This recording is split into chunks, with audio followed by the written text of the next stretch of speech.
Morning, friends. Pastor Chuck Blair here, getting used to a little steamier weather here in the Philadelphia area and wherever you are. I am so glad you are joining us here today. And today, what we're taking a look at is an interesting one, and it ties in with the idea of freedom, the idea of independence, how all that goes together. And last week, we closed the week looking at the fact that we are all wounded. And we looked at the story in Genesis of the snake and the idea that we all carry with us a wound, and we all do. That's just part of life. And the trick is not to hold the wound, is your primary identity. It's not. It is, though, part of life, and it's a very big part of all of our lives. And what is it that we can start to learn from there? Well, today's a little bit of a divergence because we've been looking at this through the lens of Christian New Church theology. And part of that is understanding that God's deepest desire is for you to have a heavenly own. And I love the way that that's spelled. Heavenly with a small h, own with a capital O.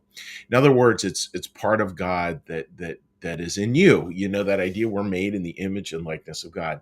That does not make us a God. But I'm looking out window now. I see these beautiful trees, etc.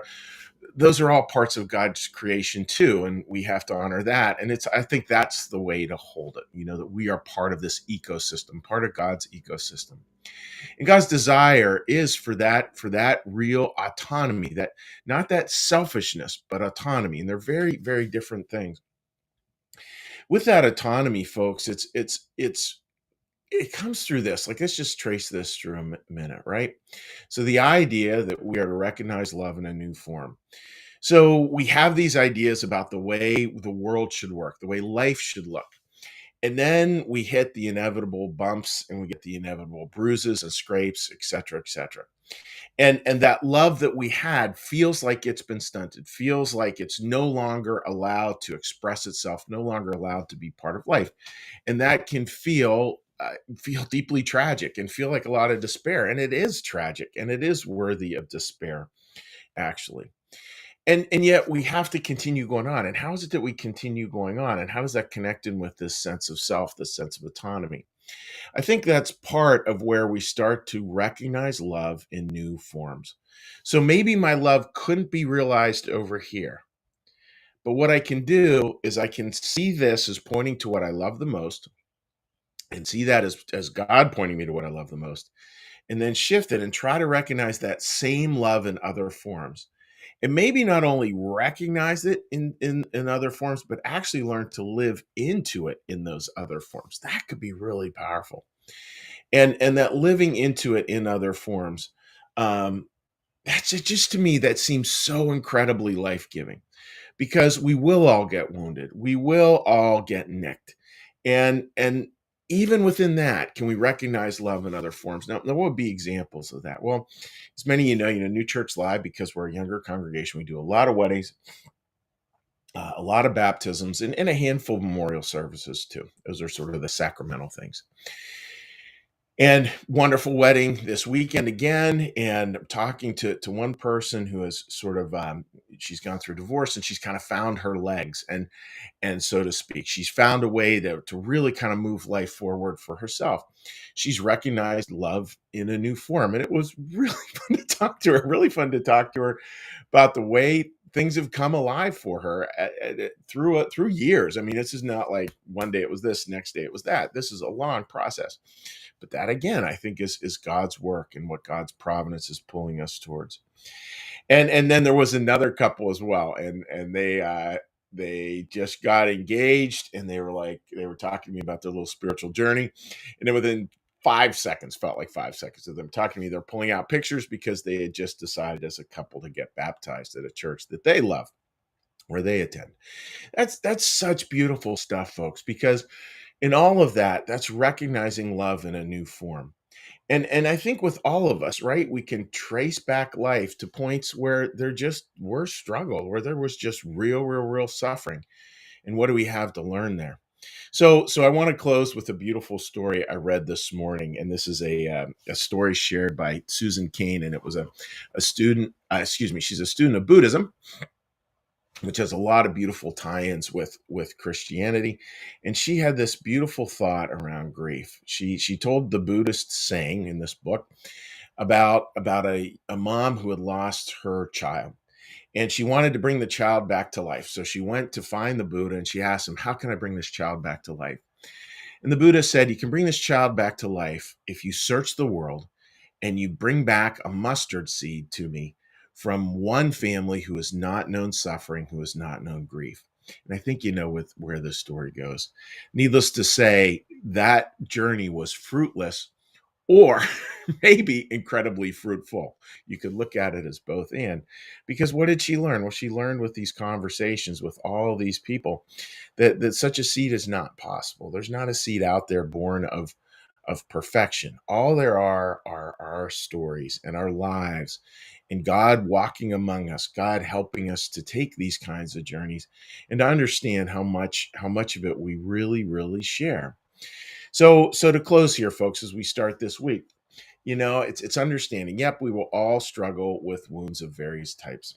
And we will all have loves that are I'm using the term frustrated, not frustrating, but that have been frustrated. We thought the love would move this way, and it just never did. And with that, even when we're facing that, can we learn to recognize love in new forms? Can we learn to see, okay, so this is what I thought it was, and here's where God's asking me to recognize it in new forms, and then take some steps that direction. So that's the thought for today, friends. And so, with that, what we're going to do is we're going to do a little meditation. Then, after the little meditation, we're going to do a little prayer. After the prayer, we're going to do a little blessing. After the blessing, we'll say hi to folks on social media. So, with that, friends, let's get a little breath.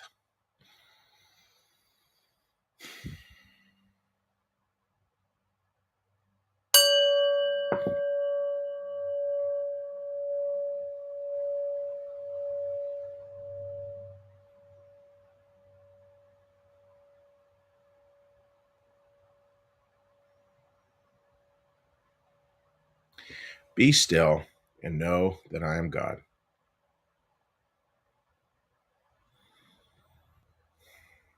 Be still and know that I am.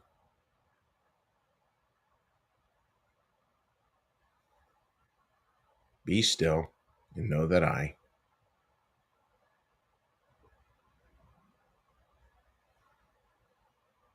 Be still and know that.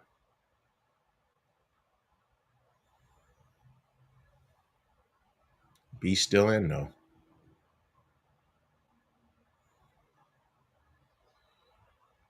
Be still and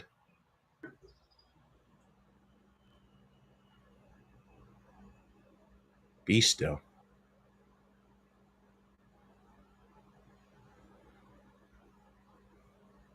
Be.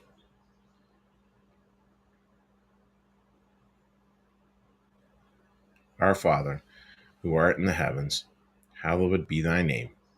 Thy kingdom come, thy will be done, as in heaven, so upon the earth.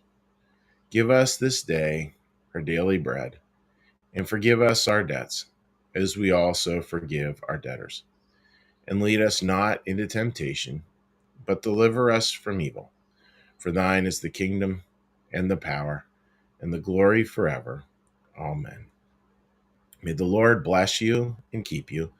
May the Lord make his face to shine upon you and be gracious unto you. May the Lord lift up his countenance upon you, bring you peace, bring you home. Amen. All right, friends. Again, I hope you're all doing very well today. Again, it is way steamy out here in Pennsylvania, as Pennsylvania is wont to be. So we'll take a look here at our little social media hellos here. If my phone's going to cooperate, there we go. All right, and again, folks, you can leave comments any time of the day, any day of the week. A lot of people leave them much later on in the week, which is totally fine, or different times, which is great. Teresa writes, "Good morning," and good morning to you, Teresa. Great to see you joining us from out there in Pittsburgh. Linda, great to see you joining us. And again, Linda, I know I said it before, but super fun dinner. And Linda invited some friends over, and we had a new church live-ish, small groupish dinner last week. And again, any of you who are in the area and would like to do that, please let me know. Those are always a lot of fun. Rita, Rita's running back to work. Oh no, Rita, so sorry.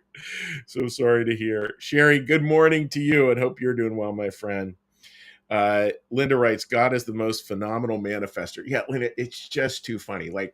And I loved, speaking of manifester, it was so fun talking with this couple about their baptism. I mean, they were so excited. They're getting married. They decided they want to get off on the right foot. So they decided to get baptized. And it just was super fun. And not that baptism is the right answer for everybody. I mean, that's got to be something on your heart you feel called to.